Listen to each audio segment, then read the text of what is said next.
Olá pessoal do 7º ano do Instituto Ana Nery. Bom, a gente vai começar o capítulo 4 hoje, tá certo? Vamos falar um pouquinho sobre indicadores sociais. Gente, toda vez que a gente fala de indicadores sociais, nós estamos falando, né, de índices que medem aí a qualidade de vida, né, ou a saúde, ou a renda, ou a economia de uma determinada população. Então, os indicadores sociais mais conhecidos são o IDH, o IPH e o coeficiente de Gini. São esses três que a gente vai estudar nesse capítulo agora, tá? Mas a gente tem outros indicadores sociais também, ok? Então, ó, nesses indicadores sociais, o que a gente vai estudar hoje vai ser a questão da expectativa de vida. A gente vai falar da expectativa de forma geral e depois a gente vai especificar de fato o IDH nas próximas aulas, tá bom? E a gente, além da expectativa de vida, também vai falar um pouquinho sobre pirâmides etárias. Vocês vão aprender, né, o que é uma pirâmide etária, como é que ela se forma, né, como é que a gente faz a montagem de uma pirâmide etária e para que ela serve, ok? Então vamos lá. Todos os indicadores sociais, gente, eles precisam aí, no caso, medir uma determinada população em algum aspecto, tá? Esse primeiro aspecto aqui, ó, expectativa de vida, é medido em vários indicadores, inclusive o IDH que a gente vai ver nesse capítulo aqui. Então, diz assim, desde a década de 1990, o Brasil vem obtendo uma melhora bastante significativa na maioria dos seus indicadores sociais. Gente, uma melhora de um indicador social não significa que é a melhora de toda a população, tá certo? Significa apenas que o Brasil ele está melhorando em alguns aspectos. Vamos supor, o Brasil ele tem melhorado bastante na sua questão econômica, tá? A gente chegou aí no ano de 2015 a ser até a 7ª economia do mundo. Não significa que toda a população vai ter participação, né, nessa economia. Significa que, de forma geral, a economia do país ela teve uma melhora significativa. Então, a gente, lógico que não está falando realmente dessa época que nós estamos vivendo agora, depois dessa pandemia, mas estamos falando de maneira geral, né, a melhora do Brasil ao decorrer dos anos. Então, vamos aqui. Entretanto, persistem níveis de desigualdades incompatíveis com a renda e a posição do nosso país no cenário econômico internacional. Foi isso que eu acabei de falar para vocês. O Brasil pode estar num cenário econômico internacional muito bom e ainda assim a população não participar dessa melhoria na economia. Aí, ó, e apesar dessa melhoria, quando comparamos nossos indicadores com alguns países da América Latina, ficamos muito atrás do Chile, da Argentina, do Uruguai e da Venezuela. Gente, a gente também tem que levar em consideração o tamanho do país, né? No caso, o Brasil, ele toma aí 47% do tamanho de toda a América do Sul. Então, o Brasil ele tem quase a metade do continente da América do Sul todo. Já a Venezuela, a Argentina, o Chile, né, são países menores, consequentemente com população menor, tá certo? Então, a gente está falando de um país que é gigante, que no caso o Brasil, né, ele tem aí um tamanho, digamos que um tamanho continental, tá? Ele é quase do tamanho da Oceania inteira, tá certo? Então, a gente pode tratar aí, no caso, fazendo menção com relação ao tamanho, tá? E também a questão da quantidade de pessoas que vivem aqui. No caso, a gente tem 210 milhões de habitantes. Esses outros países citados aí têm uma população bem menor, tá bom? Então, ó, continuando. O conjunto dos indicadores sociais pode ser utilizado para determinar se um país é rico, se está em desenvolvimento, no caso uma economia emergente. Vocês sabem, né, que a gente é uma economia emergente. O que é uma economia emergente? Um país que está em crescimento. Esse emergente aí, gente, vem de emergir, de subir, tá? De crescer. Então, a nossa economia, como ela está crescendo, nós somos um país emergente. Como eu já falei para vocês em outras aulas a respeito dos BRICS, né? A gente tem os BRICS, que são os países emergentes. A gente também vai falar de BRICS em outras aulas, mais detalhadas. Então, o Brasil, ele faz parte realmente de uma economia emergente. Aí, ó, também serve para medir se ele é pobre ou subdesenvolvido. Lembrando, gente, que essa palavra subdesenvolvido, a gente tá substituindo ela lenta e progressivamente pela palavra em desenvolvimento. A gente não chama mais os países aí de subdesenvolvidos, a gente diz que os países eles estão em desenvolvimento, tá? Alguns mais lentos, outros mais rápido, mas a gente tem aí os países, eles estão em crescente desenvolvimento. Aí, ó, os indicadores sociais vai servir para medir isso aí. Alguns para medir a economia, outros para medir aí o desenvolvimento dos países, outros para medir a questão de qualidade de vida. Então, dependendo do indicador que você vai estudar, tá certo? Então, ó, recentemente uma pesquisa realizada em 2015 pelo Instituto de Pesquisas Britânico, Ipsos Mori, demonstrou que o brasileiro é um dos povos mais ignorantes sobre si mesmo, isto é, que menos conhece sua própria realidade. Neste capítulo, passaremos a conhecer um pouco melhor a evolução dos principais indicadores sociais brasileiros. Gente, então, todo indicador, ele tem aí, no caso, um foco principal e, no caso, apesar do nosso foco no IDH, o IDH que é o indicador que a gente vai estudar mais, apesar do nosso foco ser saúde, educação e renda, o brasileiro, no caso, ele fica um pouco alheio a essas questões aí, tá certo? Então, por exemplo, quando o governo fala que a gente tem uma saúde de qualidade, então, isso aí está relacionado à questão da melhoria do indicador. O governo ele tem que oferecer saúde de qualidade a todas as pessoas para que o indicador ele tenha uma melhoria, tá certo? A gente vai explicar isso bem direitinho quando a gente entrar realmente na questão do IDH. Aí, ó, as mulheres passaram a ter menos filhos. Gente, essa questão da taxa de fecundidade, ela é muito relativa, tá certo? A gente tem vários fatores aí que influenciam as mulheres a ter cada vez menos filhos, certo?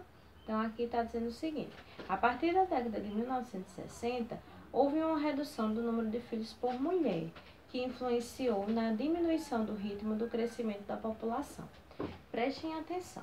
Quando a gente fala em taxa de fecundidade, a gente está falando no número de filhos por mulher, certo?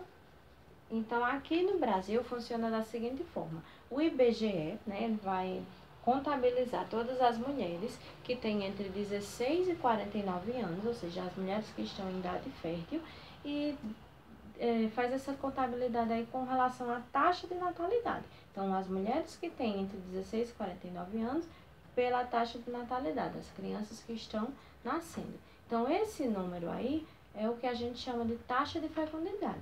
Não significa que todas as mulheres, né, têm filhos, e nem que todos os números, eles são realmente o número exato. Por exemplo, na década de 1960, nossa taxa de fecundidade era de 6,1. Por que 6,1, professora? Se a gente não tem 6,1 filhos. Gente, 6,1 é porque a gente pegou todas as mulheres, né? E dividiu aí pela taxa de natalidade. Então, naquela época, a gente tinha mais crianças nascendo do que mulheres, né? Que estavam nesse período fértil. Professora, mas por que quando só de 16 a 49? Gente, preste atenção. De 16 a 49 é a idade fértil, considerada aí pelo IBGE. Claro, né, que tem meninas que têm filhos aí com 15 anos, 14, com 13, com 12, com 11. Mas a gente não contabiliza ainda na questão da taxa de fecundidade do IBGE, só conta de 16 para cima.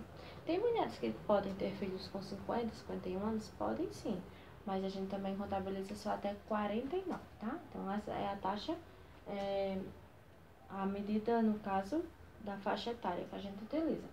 Então, 6,1 filhos. Isso significa o quê? Que tinham mulheres na década de 60 aqui no Brasil que tinham 15 filhos, que tinham 18 filhos, até 20 ou 21 filhos, tá? Então, a gente tinha muitas mulheres que tinham muitos filhos. Mas, ao mesmo tempo, a gente tinha mulheres que não tinham filhos, tá bom? Então, a gente pegando a quantidade de mulheres em idade fértil, dividido pelo número de nascimentos, a gente tinha esses 6,1 filhos. Essa taxa de fecundidade aqui no Brasil, ela está diminuindo. Agora, a gente está com uma taxa, no caso, de 1,1 filhos. Essa taxa pode ficar negativa? Pode. Se a gente tiver mais mulheres em idade fértil do que crianças nascendo, esse número ele pode ficar negativo. No caso, a gente pode ter bem mais mulheres do que nascimentos. E essa taxa de fecundidade está diminuindo por quê? Porque a gente vai ter aí, no caso, vários fatores que vão influenciar essa diminuição de filhos. Um desses fatores é a questão da opção. A mulher geralmente faz a opção de ter menos filhos por alguns fatores, como por exemplo, a mulher às vezes não quer ter filhos, né, por alguma questão pessoal.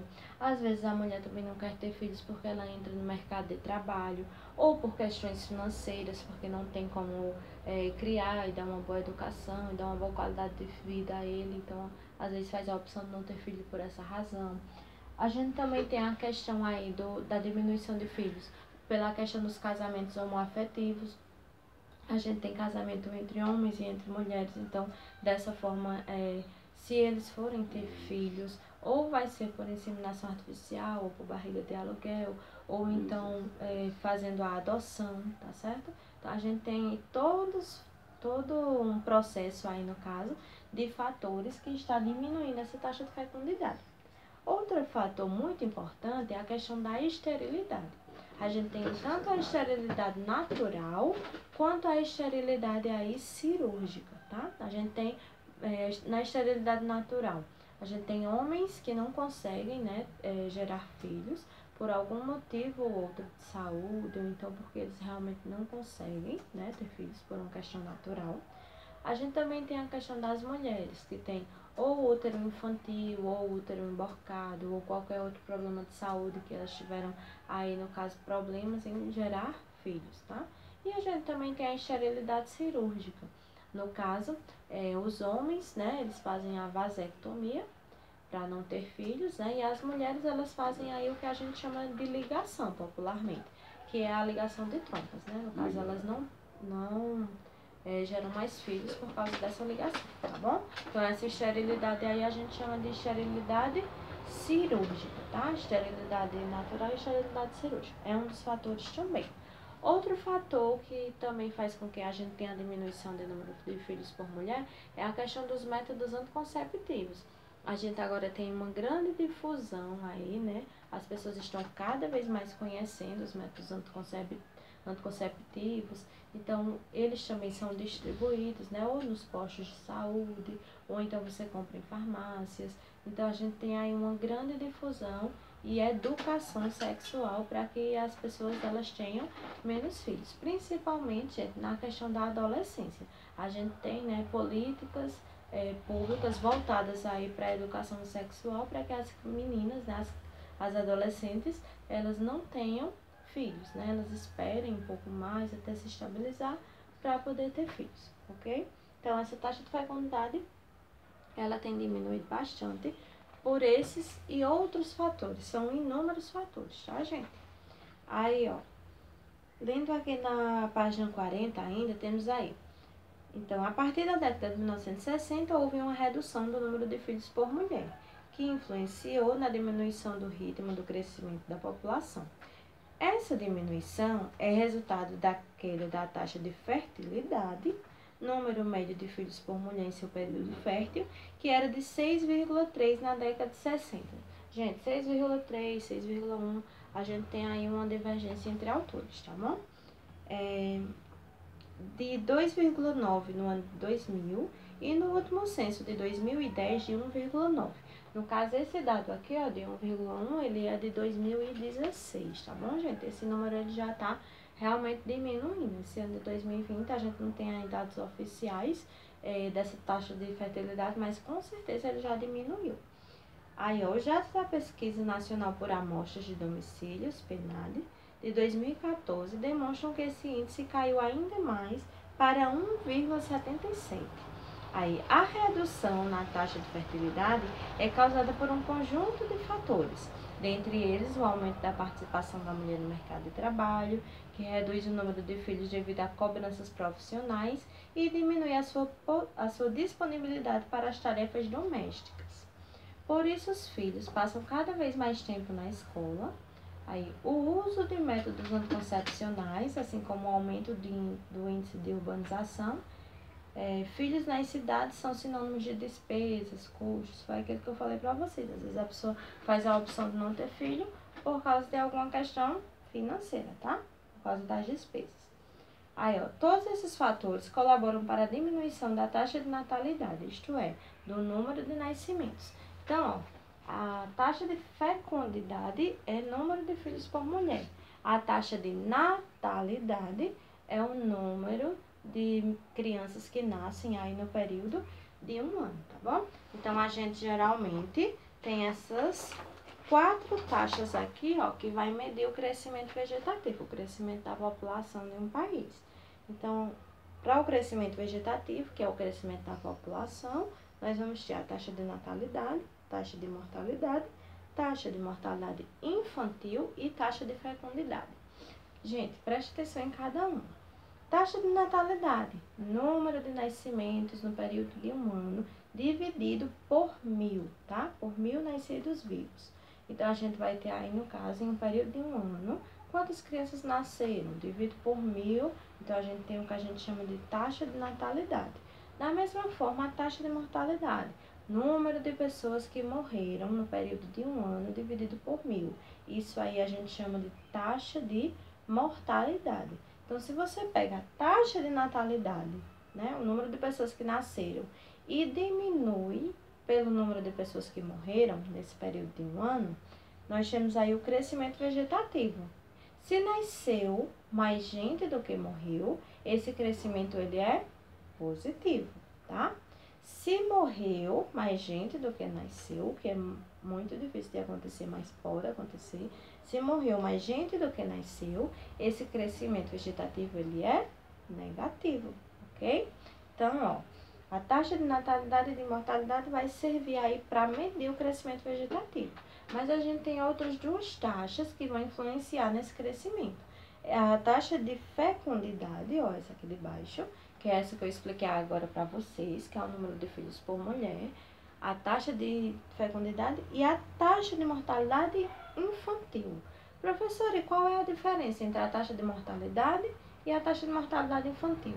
Gente, taxa de mortalidade, eu vou considerar aí pessoas que tenham mais de um ano, tá? Com mais de um ano de vida até, né, a idade que ela conseguir viver. Na taxa de mortalidade infantil, nós vamos ter aí crianças que nasceram e morreram antes de completar um ano de vida, tá? Então, se antes de completar um ano de vida, essa criança ela morreu, ela entra aí na taxa de mortalidade infantil. Ela não entra na taxa de mortalidade geral, tá certo? Taxa de mortalidade geral de um ano para cima. Até um ano de idade, taxa de mortalidade infantil. Lembrando que a gente não pode colocar nessa taxa de mortalidade infantil a questão do aborto, tá? Porque o aborto, no caso, é uma taxa diferente. A taxa dos abortos, elas não entram aqui na questão de crescimento vegetativo. Então, nasceu vivo, né? Foi declarado nascido vivo, morreu após o nascimento, então antes de completar um ano, entra na taxa de mortalidade infantil, mas tem que ter sido declarado nascido vivo, tá bom? Então, vamos continuar. Então, olha, a gente vai ter aqui, no caso, o número de filhos por mulher no Brasil, né? Mostrando aí por regiões, tá certo? Então, no mapa de vocês aqui da página 40, ele tá mostrando o seguinte, que na região norte a gente tem 2,4 filhos por mulher, tá? Significa o quê? Que tem mulheres que têm 5, 6 filhos, 7 filhos, 8, né? E tem mulheres que não têm nenhum. Ou tem mulheres que têm só 1, ou 2, ou 3, tá certo? Então, a gente pega todas as mulheres da região norte em idade fértil, diminui pela taxa de natalidade. Então, ó, vamos ter aí. A taxa de fecundidade da região norte é a maior do país, tá? Com 2,4. Em seguida, vem aí a região nordeste com 2,1, o centro-oeste com 2,0, o sudeste e o sul empatados aí com 1,9, tá bom? E no geral, né, quando a gente pega no geral aí, a gente tem essa taxa aí de 1,1 atualmente, tá, gente? No caso, esses dados aqui, ó, desse mapa, são de 2010, tá? São fonte do IBGE de 2010. E vocês estão vendo aqui, ó, um gráfico E o gráfico mostra aqui o período entre 1940 até o ano de 2010. Como essa taxa de fertilidade ela diminuiu, ela teve uma queda, olha, bastante acentuada, tá certo? Então esse gráfico aí ele mostra no caso essa projeção dessa queda aí da taxa de fertilidade aqui no Brasil. Ó, a questão do aumento da expectativa de vida e o número de idosos, da página 41. Esse título, gente, ele nos chama a atenção pelo seguinte: quando a gente fala em expectativa de vida, nós não estamos falando em esperança de vida, tá bom? Espera um pouquinho. Esperança de vida, tem alguns autores que colocam como sendo a mesma coisa que expectativa de vida. Preste atenção. A esperança de vida ela está mais relacionada à qualidade de vida desses idosos, tá certo? A expectativa de vida está mais relacionada à idade, à quantidade de anos que essa pessoa pode viver. No caso, de forma geral. Os idosos aqui, no caso no Brasil, eles têm uma expectativa de vida atual de 78,4 anos. Professor, ele vive 78,4 anos. É 78 anos e 4 meses? Não. É uma projeção. No caso, a gente tem uma quantidade de idosos e a gente faz uma média mais ou menos de qual é a idade que esses idosos estão morrendo. Pode morrer pessoas aí, gente, com mais de 100 anos, ou então com menos de 78 anos, tá? Mas 78 ele é a média, tá bom? Então, ó, ainda na página 41, temos aí, desde 2007, o Programa das Nações Unidas para o Desenvolvimento, o PNUD. Esse programa, gente, ele vai medir o desenvolvimento das nações. Não é só do Brasil, tá? De várias nações do mundo. Então, o PNUD ele avalia o desempenho das nações na saúde, na educação e no padrão de vida. No caso aí é relacionado à qualidade de vida. Aí, ó, levando em conta a expectativa de vida, a alfabetização de adultos, o número de matrículas em escolas e universidades e o produto interno bruto. Gente, produto interno bruto é toda a riqueza que um país ele produz, tá bom? Aí, ó, classificou o Brasil como um país de alto índice de desenvolvimento humano. Gente, ó, ele falou aqui dessa questão de índice de desenvolvimento humano, que é o IDH. Preste atenção. Nós temos um alto IDH, tá certo? Vou explicar por quê. No IDH, nós vamos ter aí, medindo três coisas. O IDH, que é o Índice de Desenvolvimento Humano, ele vai medir a renda per capita de um país, tá certo? Ele vai medir também a questão da alfabetização e ele vai medir aí, no caso, a saúde, que também pode ser classificada como expectativa de vida, ok? Então, o IDH ele vai medir essas três coisas. Podemos ter o alto IDH, o baixo IDH, o altíssimo, o alto, o médio e o baixo, tá bom? Então, o Brasil ele está no alto. Por quê? Porque nós temos vários países que estão com baixo IDH, com médio IDH. Então, dependendo aí da projeção entre esses três fatores, saúde, educação e renda, o Brasil ele está aí no IDH alto, tá certo? Nós temos países aí como, por exemplo, a Noruega, o Canadá, o Japão, eles têm aí um indicador altíssimo. O indicador mais alto e IDH mais alto é no caso da Noruega, tá certo? Então, a gente também tem os IDHs baixíssimos. De 26, de 32 países que a gente tem um IDH baixíssimo, 26 deles estão no continente africano. A gente tem 26 países da África que tem um IDH baixíssimo, dos 32 que tem o IDH mais baixo do mundo. Então, ó, aqui diz assim, ainda na página 41. Segundo o IBGE, a expectativa de vida dos brasileiros vem subindo. Uma criança que nascia em nosso país na década de 1960 viveria em torno de apenas 54 anos e 6 meses, como eu falei para vocês. tinha essa média aí de idade, né? No caso, em 1960. Agora a gente já está com a taxa bem mais elevada, né? 78,4.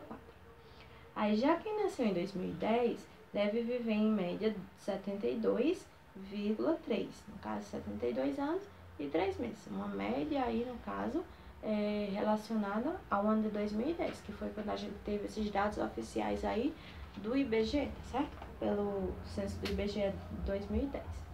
Isto é, quase meio século, a expectativa de vida do brasileiro aumentou em torno de 18 anos, conforme o gráfico abaixo. Gente, e o que é que faz essa expectativa de vida melhorar? Preste atenção. Nós temos aí, no caso, a questão da vacinação, tá? A vacinação, ela melhora a expectativa de vida das pessoas. Embora a gente tenha algumas teorias aí que são contra a vacina, anti-vacina, né? A gente tem essas teorias voltadas aí para a questão de que a vacina ela faz mal, que a vacina ela, no caso, traz prejuízos, malefícios, né, à saúde do ser humano. Então, algumas dessas teorias surgiram nos Estados Unidos há uns 2 anos atrás, mais ou menos, e elas, no caso, vêm ganhando alguns adeptos, tá certo? Só que acontece o seguinte, comprovadamente está em estudos científicos que a vacina, ela evita, né, que as crianças elas contraiam doenças comuns, tá bom? Então, por isso que a vacinação é um desses fatores para fazer a expectativa de vida ela aumentar. Outra coisa é a questão do saneamento básico. Antigamente, tinham muitas casas que não tinham saneamento básico, não tinha rede de esgoto, não tinha água encanada, não tinha essa questão aí relacionada à higiene, certo? Então, a gente saía em algumas ruas, tinha esgoto a céu aberto e tudo mais. Isso fazia com que algumas pessoas elas contraíssem algumas doenças. Então, saneamento básico também faz com que as pessoas adoeçam cada vez menos e tenham essa expectativa de vida maior. Outros fatores vocês vão encontrar aí no caso relacionados à questão de postos de saúde. A gente tem quase todos os bairros agora, a gente tem uma unidade básica de saúde, uma UBSF, né? Unidade Básica de Saúde da Família. Então, essas unidades básicas de saúde também têm feito com que as pessoas elas tivessem, no caso, um acesso à saúde sem precisar realmente ir a um hospital, tá? A gente tem a questão da assistência, né, assistência social, a gente tem a questão dos agentes de saúde que passam nas casas das pessoas, tentando acompanhar a saúde delas, né? A necessidade aí voltada à questão da integridade física, tá bom? Aí, na página 42, diz assim: entre os fatores responsáveis por esse crescimento do índice de expectativa de vida está a melhoria de acesso e da qualidade dos serviços de saúde, as campanhas de vacinação, a prevenção de doença, os avanços da medicina e o aumento da escolaridade e do acesso às informações. Aí, gente, parando aqui na página 42, a gente vai encerrar esse vídeo e eu volto com outro para a gente falar aí sobre a questão de pirâmides etárias, ok? Bons estudos!